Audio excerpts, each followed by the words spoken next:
we're back in the open portion of our special meeting. And next up is the Valleycliffe Fire Hall and Emergency Operations Center, final scope and budget. Thank you very much. My name is Jesse Morwood. I'm the Capital Projects Manager for the District of Squamish.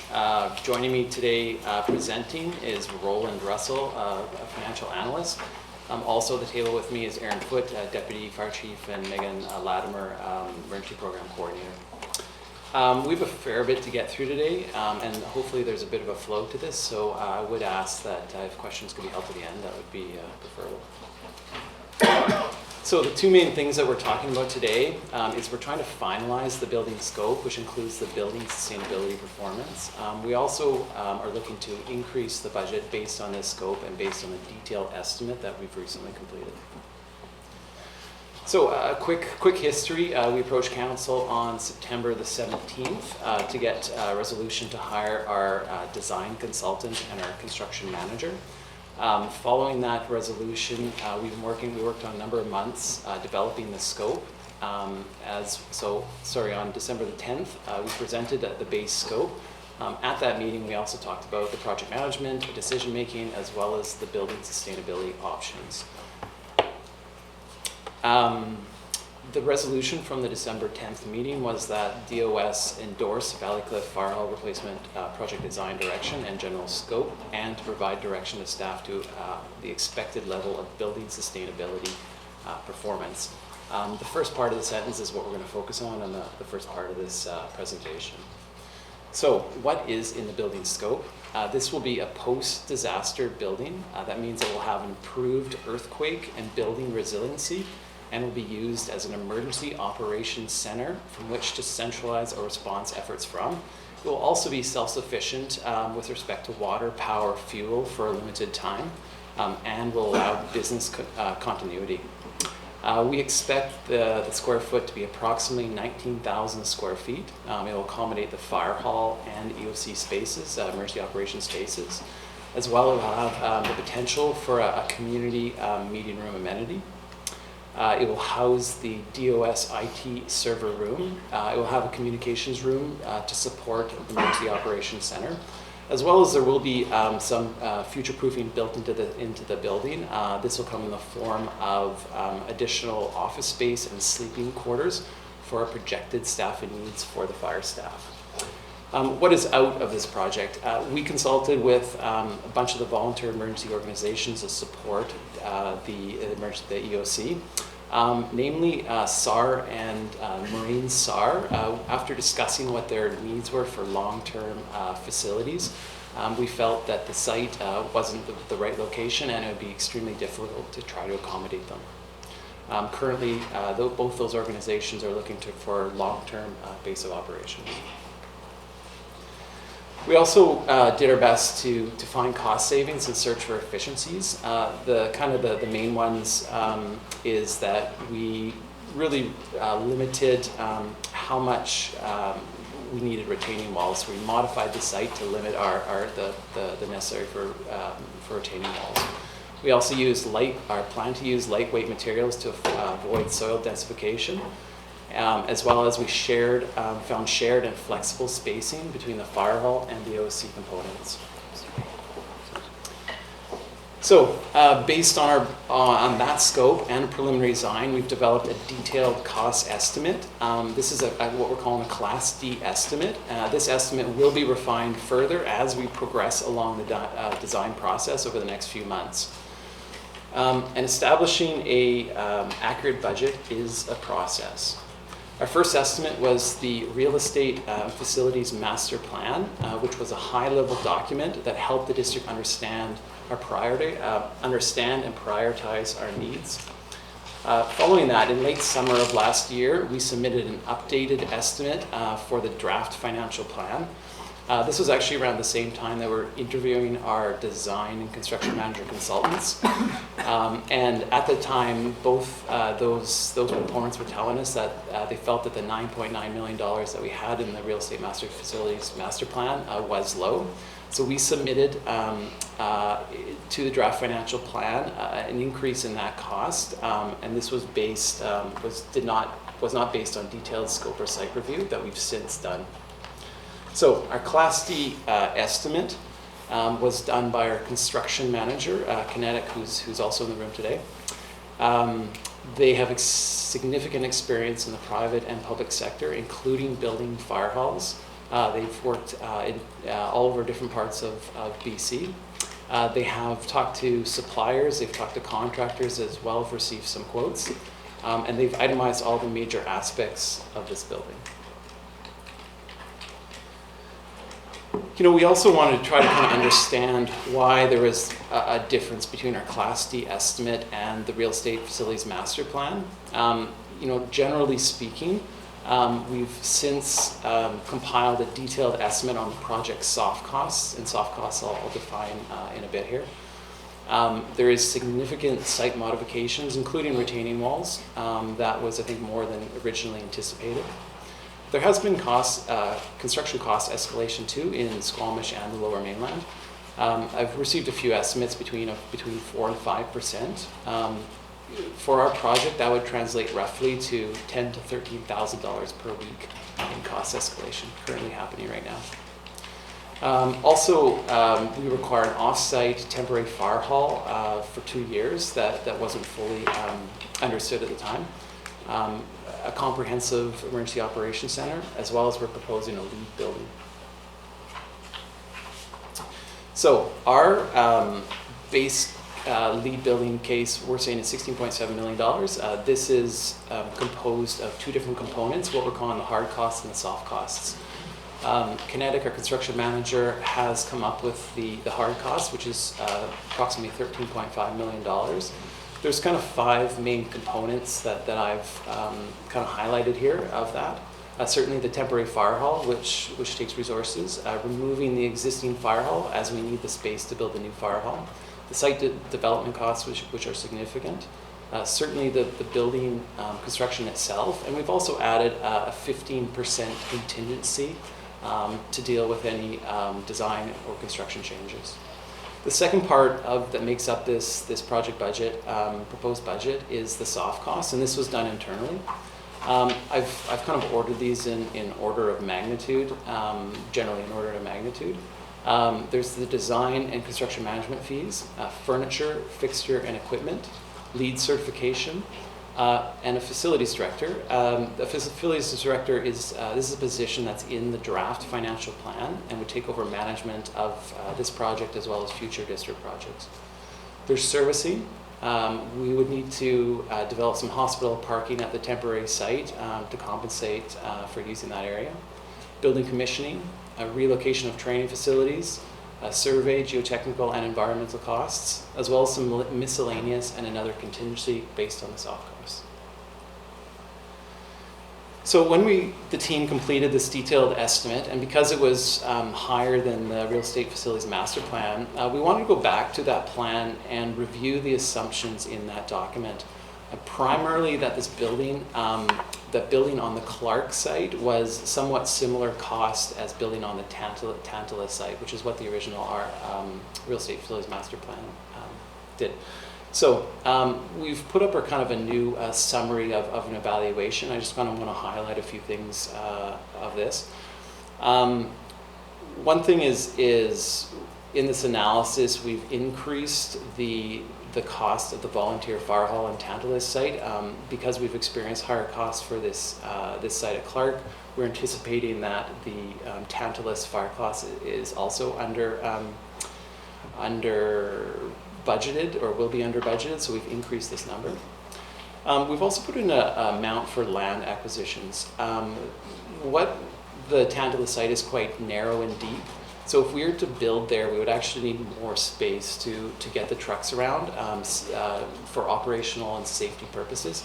Similar to the site at Clark, we feel it's just that the site's not wide enough. It would have to actually be widened, and that would require property acquisitions from neighboring property.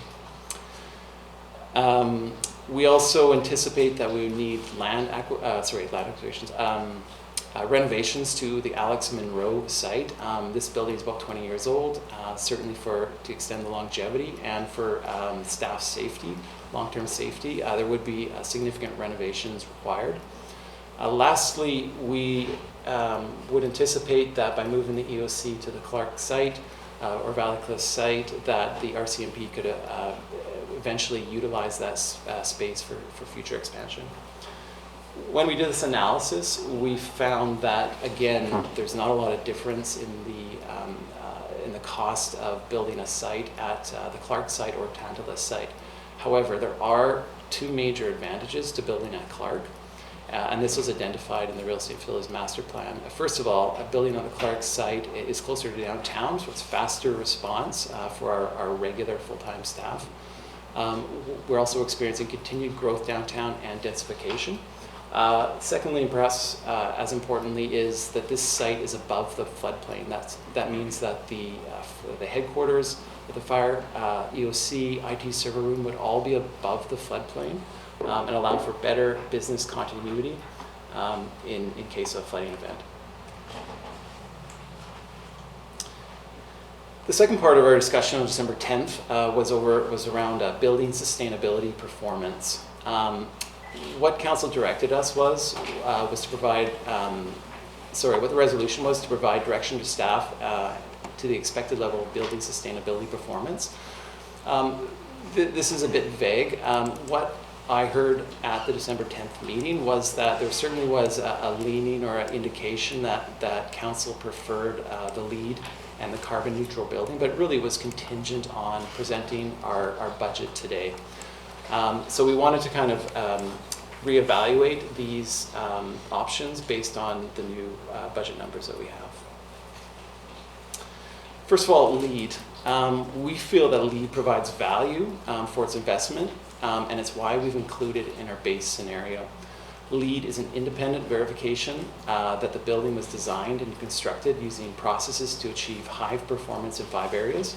These 5 areas are sustainable site development, water conservation, energy efficiency, material selection, and quality of indoor environment. LEED is effectively, it's an objective means of goal setting and evaluation. And in the end, it helps provide direction and overarching accountability to our designer, our builder, our project team, and the district. And that's why we're recommending it. We expect the cost to be somewhere in the neighborhood of $200,000, perhaps less. The second discussion point we talked about was building a base case versus what we call the base case versus a carbon neutral ready building. I want to clarify what I mean by base case. Someone recently told me that they thought this was misleading because it's actually respect to climate action, as it's actually not the minimum standard that we could do. We recognized early in this project that all viable options had to take into consideration the climate emergency and needed to have a low carbon dioxide equivalent footprint. There are climate benefits to our base scenario.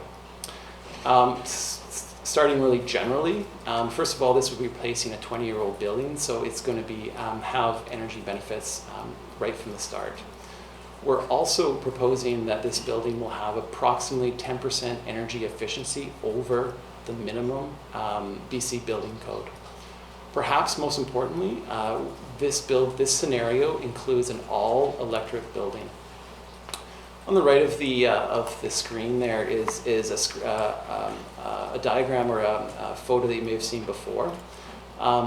What this shows is the difference in the carbon emissions between a natural gas building and an electric building.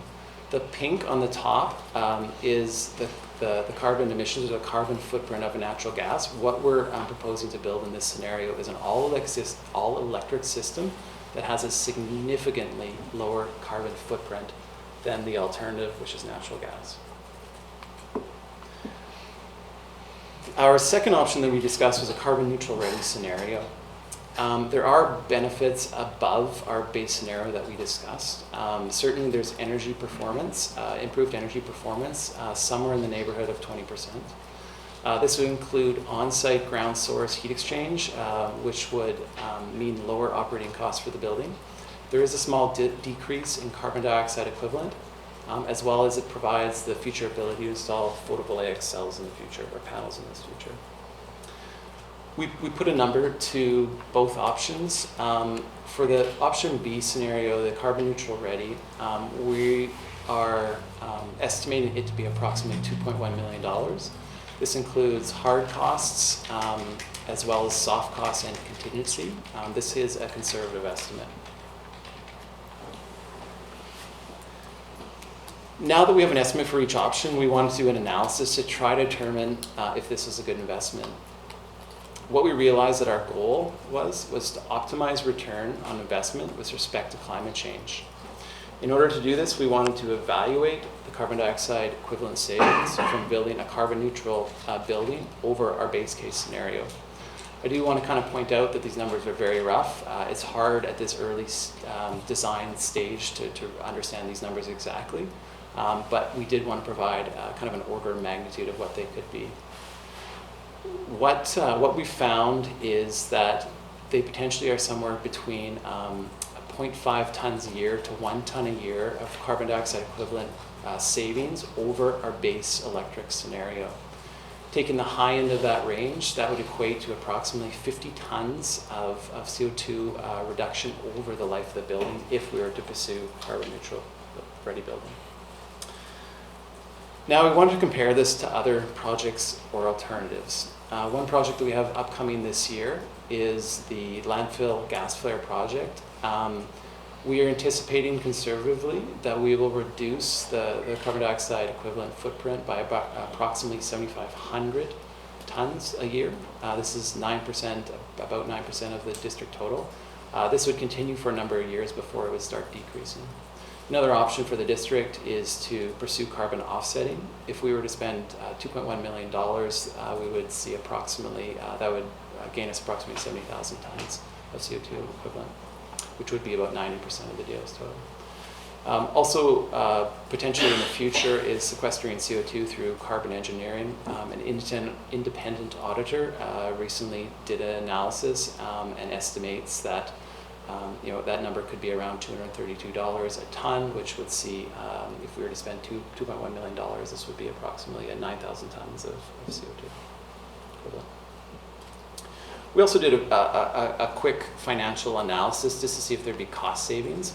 I'm not going to go into detail on this slide, but I would say again, there's a large discrepancy between the amount of money we'd be investing and the savings we'd be getting back.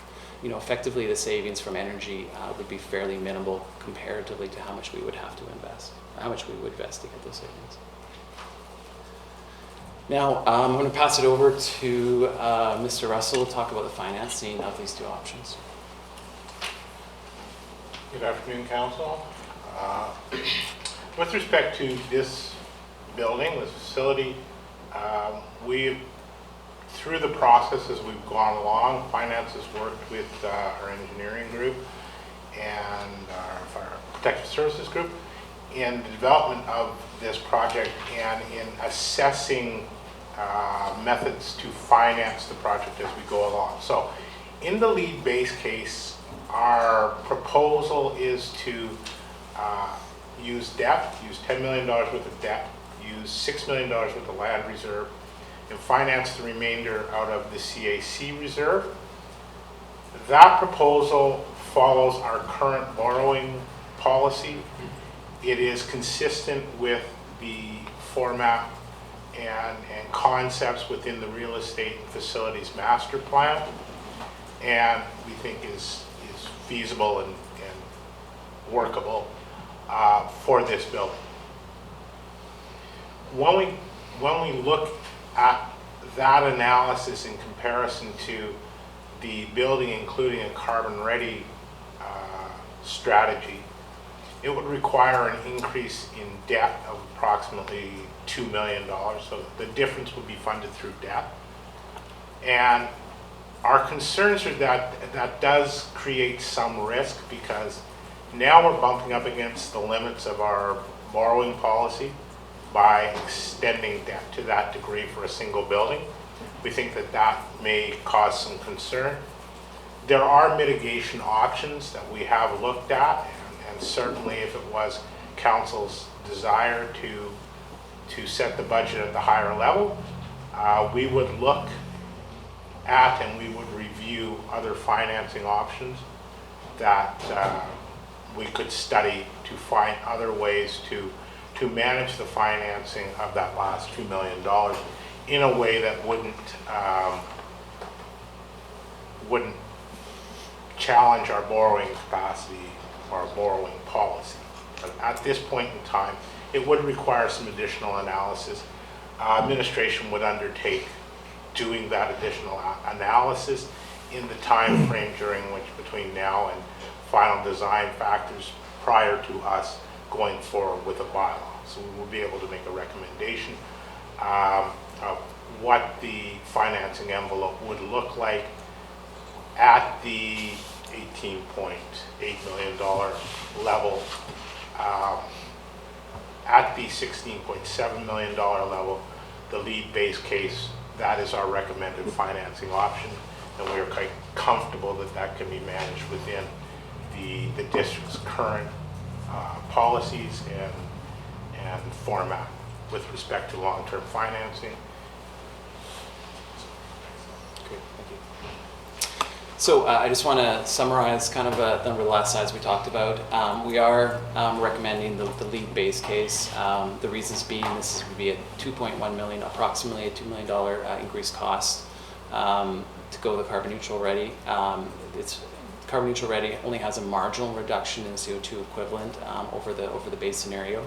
The energy savings, cost savings are low compared to the investment, as well as Mr. Russell just described, it's require increased borrowing or alternative financing. So if we were to pursue the lead base case, here's kind of what the financial plan might look like in the future. We're not proposing any changes in 2020. What we are proposing is changes to the budget in 2021, which would need to be increased by approximately $4.5 million. Just want to kind of close on that we have done some due diligence with respect to the scope and the budget. I just want to highlight them. We've tried to create an efficient building and scope. We've revisited the real estate facilities master plan assumption of building the site at the Clark Drive. We've completed analysis of the base versus carbon neutral ready scenarios. We have found cost savings from the original design, and we're going to continue to look for cost savings. Lastly, we have completed actually a second cost estimate. This was completed by an independent quantity surveyor out of Vancouver. This high-level estimate was effectively a gut check for us to make sure that our current estimate is fairly accurate. The difference between the second cost estimate and our estimate was only 6%, which gives us a lot of confidence that we are indeed in the right ballpark. So, alternative to a recommendation is that staff pursue the carbon neutral ready building sustainability performance and increase the project budget to $18.85 million. This brings us to the recommendations and is the end of my presentation. Thank you. Councilor Reeves? Thank you. I understand the reasons for pursuing this site as opposed to the Tantalus site, and I agree with those reasons. But apart from that, have you reconsidered whether that site is the best site, or are there any alternative sites sort of in the immediate area? And one that pops to mind is where we were thinking of putting the temporary one. Because as I look through the budget, if I understood it correctly, there's about $3 million associated with site prep as well as temporary fire hall. And it'd be nice to avoid a lot of that. So building on a different site, we wouldn't need the temporary. And the question is whether there is a different site and whether the cost, the site prep would be less than the Tantalus site, which from a layman's perspective seems to be just a little bit tortured with needs for retaining walls and so forth. And I was just wondering if we looked at any of those types of alternatives or if they even exist. Neil, do you want to? Sorry, maybe I'll start. So to be clear, a lot of the cost with the temporary site isn't the site itself. We're not going to be charged lease rates from the Vancouver Coastal Health to do that. A lot of the cost is actually the buildings themselves. We're evaluating whether we're going to have to purchase those buildings or or we can rent those buildings. But that's where the majority of the cost. The site prep, there is some site prep, but it is an existing flat piece of land. We do have to do servicing to that buildings, but it's actually in the purchasing of those buildings. On that note, on when we do replace the volunteer or the Tantalus site, we potentially can use those same buildings for a temporary fire hall, somewhere in that vicinity. So, you know, we've included the total cost of buying those buildings in this project because that's the only project we have going right now. But we potentially can share that cost with our next project as well. Does that answer your question? Well, part of it, and the other is the $2.3 million of site prep for the Alex Monroe site. Right. And whether, I didn't actually know who owned the property, but if Coastal Health could sell us that property, or we could get that property from them, is that a better site and cheaper to service? And then we wouldn't need the temporary, at least not in this first phase. I understand we'd need it perhaps later with additional buildings, but is it even a realistic possibility to consider building the new fire hall on the next to the hospital at the site proposed for the temporary?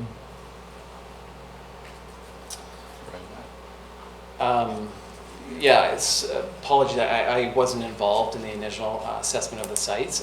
We can certainly get back to you with that answer. I don't know if we have a great answer for you today, but we can certainly get back to you with that. It's too small, but We would have to do it, yeah, I mean, the analysis that we did on the coastal health wasn't for a larger facility at this point in time, right?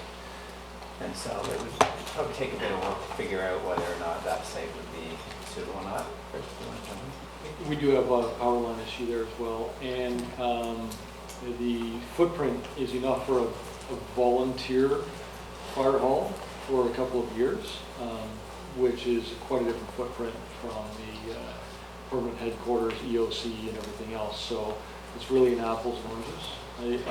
I don't think we looked at it in detail. That's why we're all kind of looking at each other. Yeah. First, just who should answer because we've got a cast of thousands.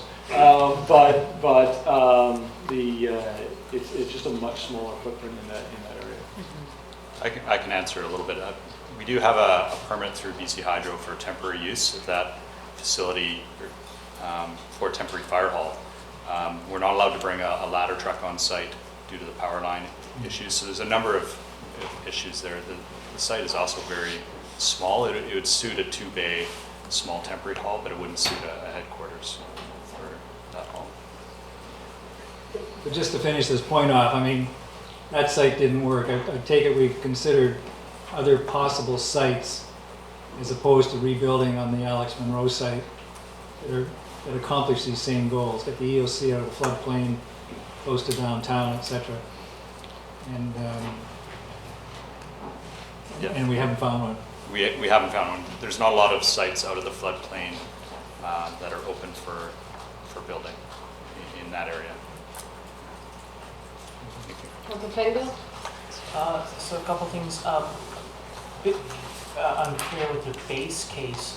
You know, I understand why geothermal, you might need to realistically build that in now if you were wanting a geothermal sort of heat exchanger type solution. But in terms of solar and some of the other things you mentioned, I mean, people can put solar on their homes kind of at any point in their businesses. So I'm not clear why the base case precludes us from doing solar or something down the road.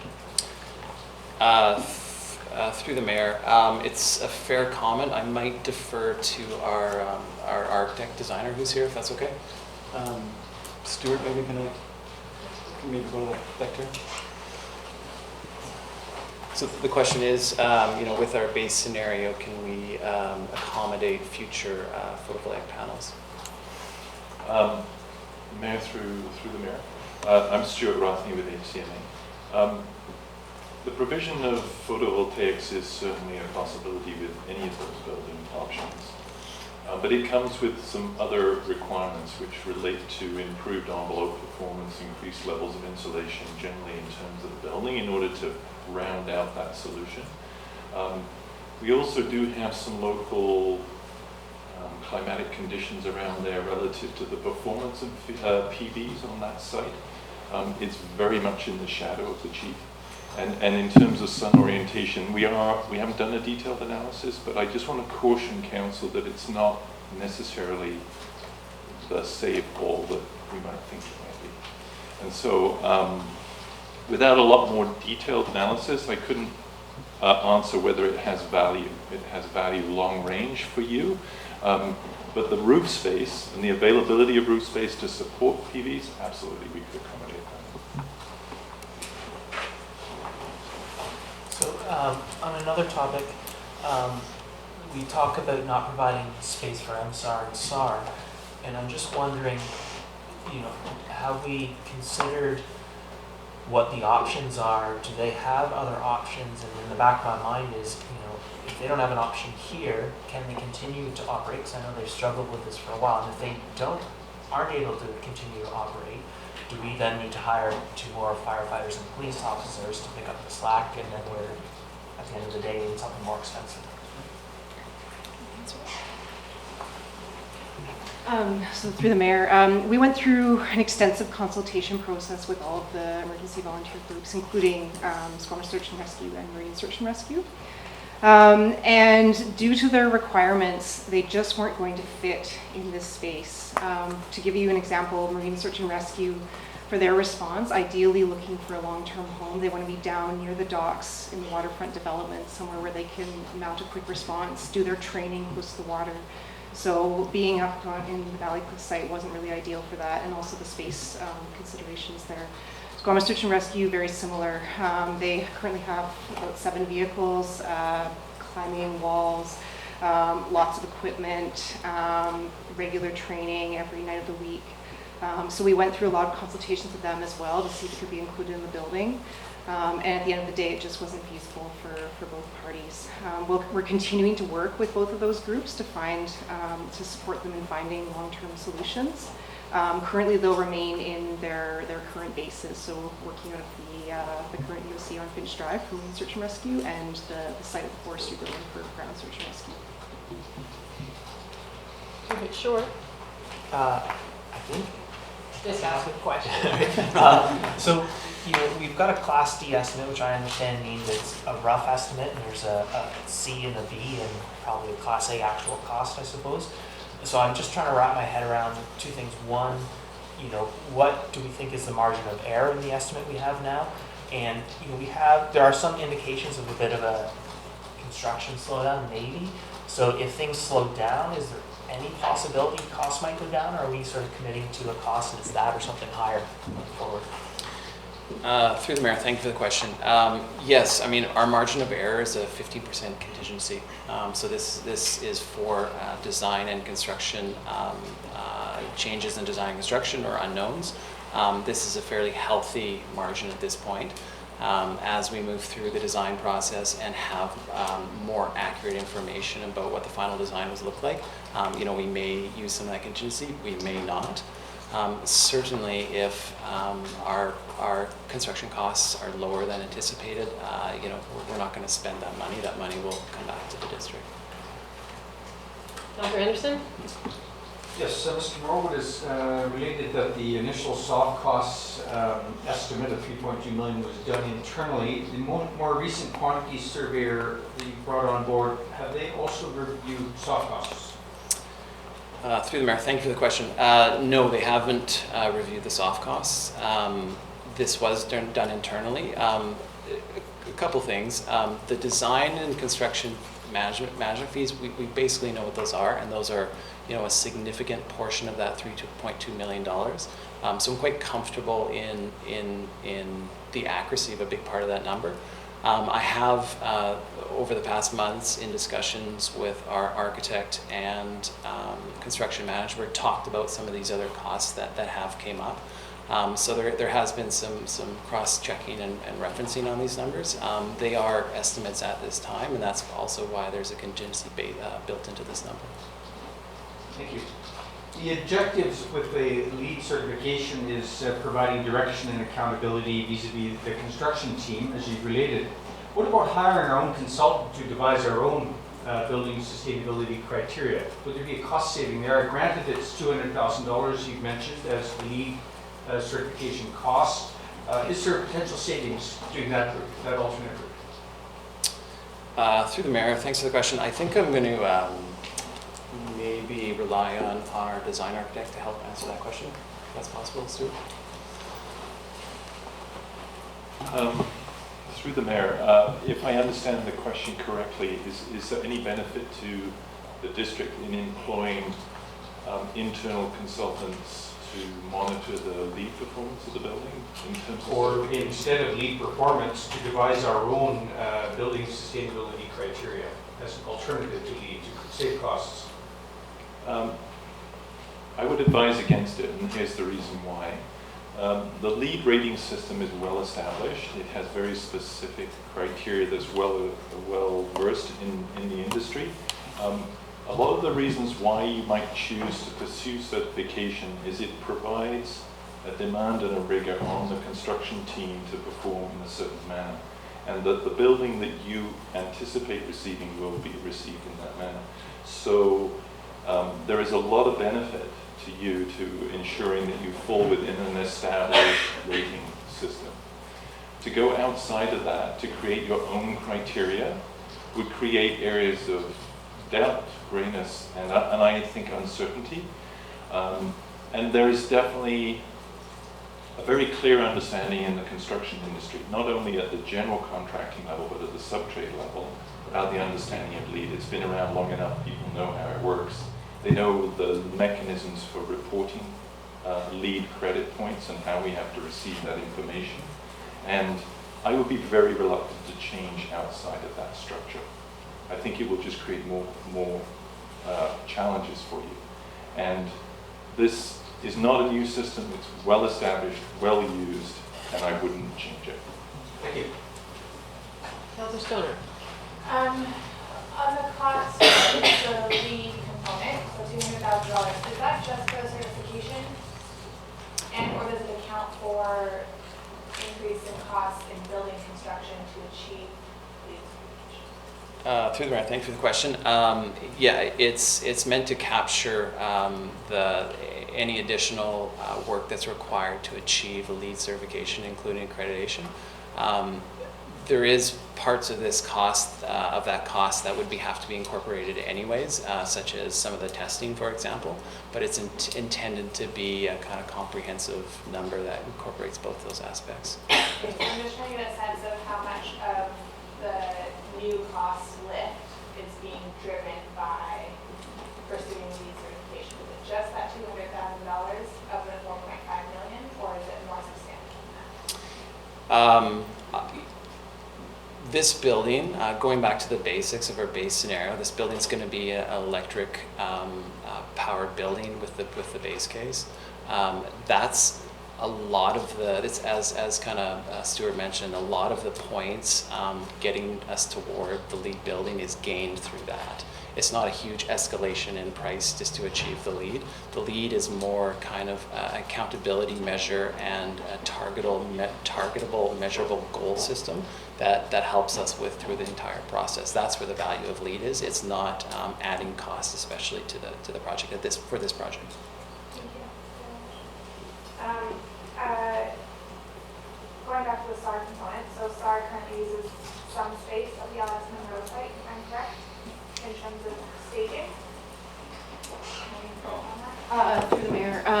No, they actually currently operate out of the forestry building over near Brennan Park.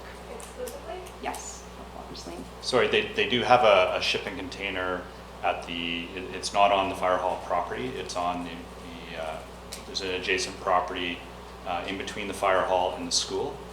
And so they do have a storage container there, and they operate off the school field for helivacs. Yeah, there's a Also, forward. they are maintaining access to that space, is that correct? It doesn't have anything to do with the fire hall. Yeah, The access is from the school road. yes. Yeah. Any other questions? Are there grants available for this fire hall? Or the next fire hall? Thank you for that question.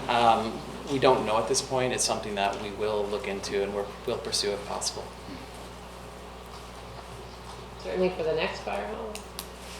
Feels like the era of emergency infrastructure. So I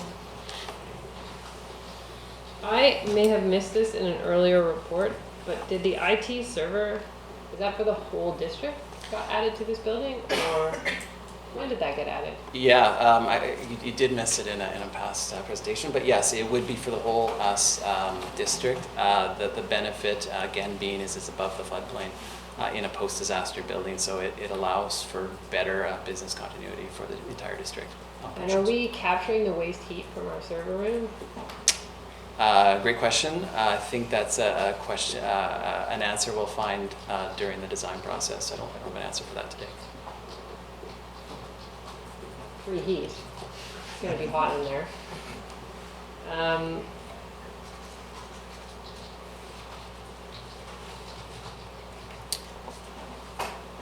I suppose I'm gonna ask a question that was asked at the last time. Are we building the fire hall to a level that is expected in this day and age, and not necessarily surpassing that, but certainly meeting the health and safety needs of our firefighters and provides longevity for the building? Through Mayor. Yes, we have looked at a lot of other fire halls. We've leaned a lot on HCMA for their expertise as far as what other fire halls are, what they look like as far as decon and that sort of thing, and looking forward into the future. So we have used a lot of different aspects into this build as well. Yes. Any further questions? Public owner? I think this one goes to Mr. Russell. I'm curious, so we've shifted a little bit of the requirements financially to draw down the land reserve of $6 million opposed to the $4 million previously. Curious how much that might leave in the land reserve plan. Through the mayor, the existing financial plan, 2019-2020 financial plan, showed the land reserve with a total balance of approximately $11 million. Currently, there was within the existing financial plan, there was $5 million committed toward real estate purchases, and there was $5 million committed towards facility purchases for a total of $10 million. What is now proposed is that the acquisition component of that be reduced to $4 million from $5 million. That is within the existing 2020 financial plan, and we are recommending that within that $10 million envelope, $6 million be dedicated towards this fire hall facility. So it does not change the total value in the land reserve, nor does it change the outcome of the land reserve with respect to our initial commitments for real estate master plan and real estate purchases. And then kind of a similar question with regards to getting towards our borrowing capacity on the debt side. So you spoke a little bit to that in the plan, or the option B, the lead base plus carbon neutral, which would bring us to 12 million in borrowing, and that gets us pretty close to our carrying capacity policy. But here we're adding half of that. So what impact does that have in terms of our ability to implement the rest of the real estate facility? In our previous long-range plan, or long-range planning, I should say, in conjunction with the 2019 financial plan, we had looked at a financing envelope of approximately $20 million in debt, which we believed we could dedicate towards the real estate and facilities master plan. We, even though that plan hadn't been fully fledged at that time, we were quite aware that it was coming and that it would be fairly significant. As that plan came out, we've undertaken further reviews, and we've looked at the growth in the district's revenues, and we've also looked at the overall capital plan, and we now believe that it would be reasonable to extend that from $4 million per year on average to $5 million per year on average for the real estate master plan. So basically, we were looking at originally targeting $20 million over a 5-year span.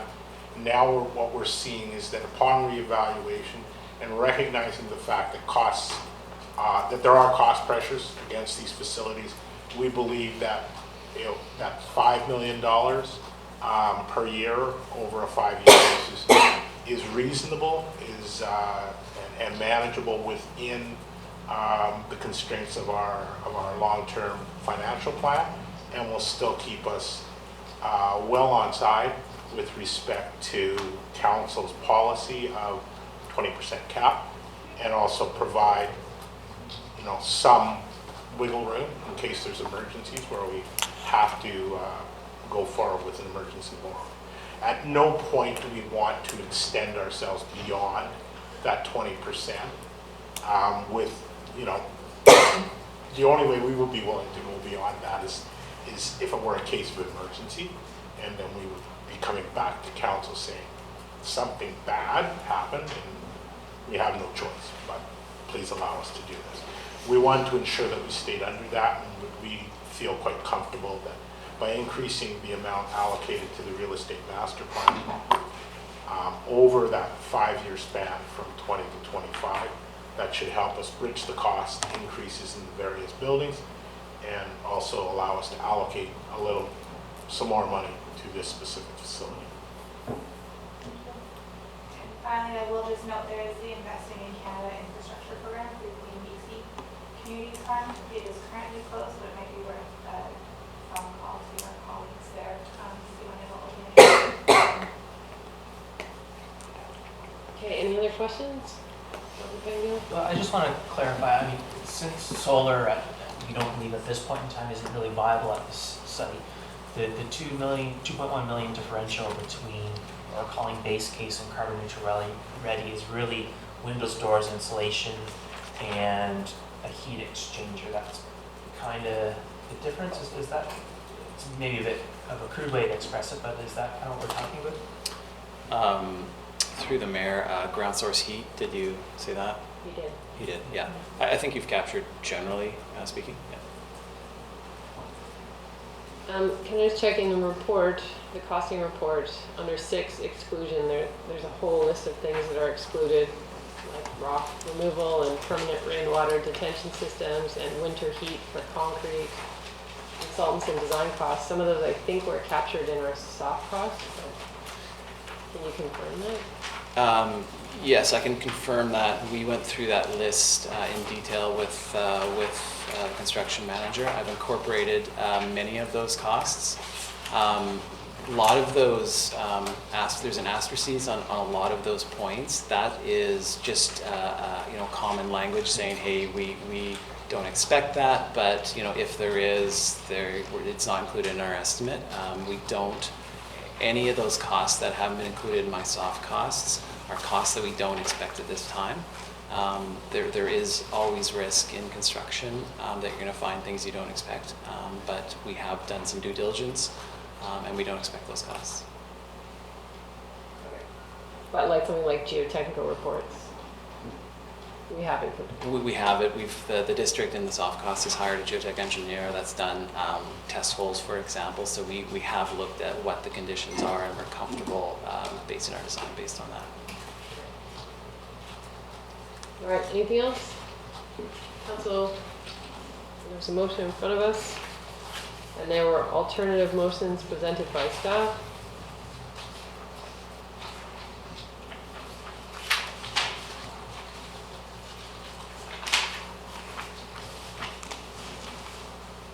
Pego. I'll move it. We move the staff recommendation, seconded by Councillor Race. Any comments? Councillor Pego? Yeah, the increase is making me nervous a bit, but this is a critical piece of infrastructure, and I think it's something we have to get done. I just want to highlight, though, something I think is implicit in what some of my colleagues were saying, that I'm not concerned about having a LEED certificate put on the wall or being able to brag about having a LEED building. I what I see in the values, what's been talked about, is some of the outcomes that LEED requires, and I just want to make sure that that's why we're doing that piece, that the certification in and of itself, that certificate isn't really that important. But in general, I am glad to see this moving forward. Thank you. Any other comments? Stoner, did you? Go ahead. Thank you to staff for all the work on this. It is a huge project. The budget shows how big it is. I would be lying if I said it is challenging when I open up the staff report to see that number. But it is also critical. It came out as a key component of our real estate facilities master plan. I do think that some of our numbers in that report more broadly might require a review based on our experience with the first project coming out of that. But I am happy with the responses that Mr. Russell was able to provide in terms of our long-term financial goals and being able to move forward on some of those other projects as well. And perhaps finding some more creative solutions for some of the other pieces that are a little bit further down the list on that real estate facilities master plan. But no doubt in my mind, are the fire halls still first priority? Our first responders need this space. We need our EOC and our first response out of the floodplain. And so if this is what it's going to take, then I'm happy to see it move forward. Councillor Ray? Thank you.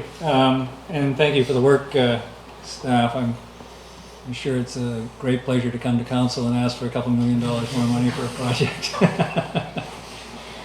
I'm sure you're looking forward to that. But I do agree with the decisions that have been made to get to where we are today, and some of the trade-offs. Like other members of council, I do have a concern about search and rescue and marine search and rescue, but I know that there are other alternatives out there, and I particularly look personally at some for marine search and rescue, so I don't think they'll be completely left out in the cold. This certainly, and I'll echo the comments of my other fellow councillors, this certainly is our highest priority. There's no question about it. And we do have to pursue this. And so we have options going forward with funding.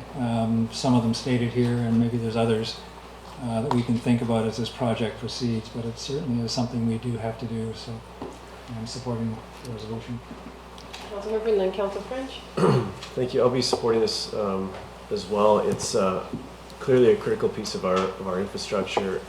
I appreciate that all the work from staff and all those involved to get us to this point, and particularly the going back to reassess the situation and make sure that we are going in the right direction in regards to looking at the Talos Fire Hall scenario again, and just as a gut check. But this is more than financially, it's more than we, I think, collectively all wanted this to cost us, but there's no not doing this. So I'm happy with where we've landed, and I look forward to seeing the project move forward. Thank you. Councillor French. Great work has gone into this, and I appreciate that it looks as though every stone has been turned over and all possibilities have been checked. I'm hoping that out of this project, when we get to the Tantalus project, we find synergies that allow us to get ahead on the Tantalus one because of the effort and extra money that we put into this project. I'll be supporting the motion. Thank you staff. Appreciate your due diligence on getting a second costing report, just to make sure we weren't on the wrong track, and for looking at cost savings and building design. It's much appreciated. And I'll call the question. All those in favor? Opposed? Motion carries unanimously. Thank you. Motion to terminate. Moved by Councillor Stoner, seconded by Councillor Herford. All those in favor? Opposed? Motion carries